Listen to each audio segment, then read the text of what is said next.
यंदा वेळे अगोदरच मान्सूनचं केरळमध्ये आगमन होणार आहे। केरळमध्ये आज मान्सून बरसण्याची शक्यता वर्तवली जाते। केरळसह तामिळनाडूमध्ये सुद्धा पावसाची दाट शक्यता वर्तवली गेली आहे। हवामान विभागाचा मान्सून संदर्भात हा मोठा अंदाज समोर आलेला आहे। अरबी समुद्रात मान्सूनचा प्रवास वेगाने सुरू आहे आणि त्यामुळे यंदा 6 ते 7 दिवस अगोदरच मान्सून केरळमध्ये दाखल होणार आहे। एरवी 1 जूनच्या सुमारास येणारा मान्सून यंदा आधीच दाखल होत असल्याने केरळ आणि तामिळनाडूमध्ये पावसाची दाट शक्यता सुद्धा निर्माण झाली आहे।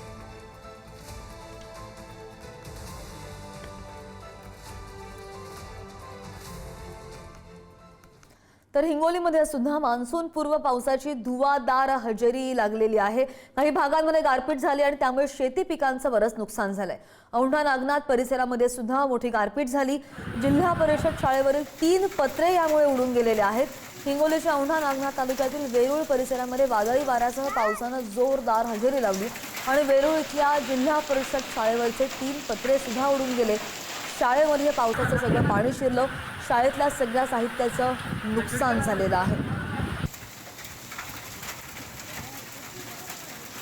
काही भागांमध्ये गारपीट सुद्धा झाली आणि शेती पिकांचंही बरंच नुकसान झाल्याचं कळतंय। पावसामुळे उकाड्यापासून काही प्रमाणात सुटका मिळाली आहे।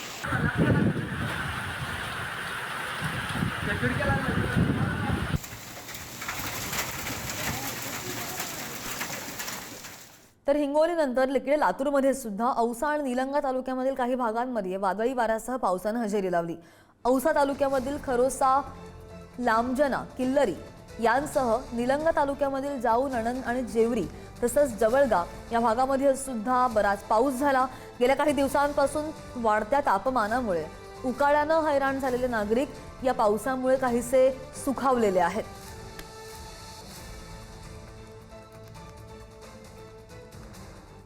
यानंतर पावसासंदर्भातले अपडेट बीडमधून। बीडच्या आष्टी तालुक्यामधील बावी, बीड, सांगवी आणि आष्टी शहर या परिसरामध्ये वादळी वाऱ्यासह पावसाच्या सरी बरसल्या। सध्या शेतकरी पेरणी पूर्व मशागतीमध्ये गुंतलेला असताना हा पाऊस झालेला आहे। गत काही दिवसांपासून कडाक्याच्या उन्हामुळे हैराण झालेल्या आष्टीकरांना या पावसामुळे काहीसा दिलासा मिळाला।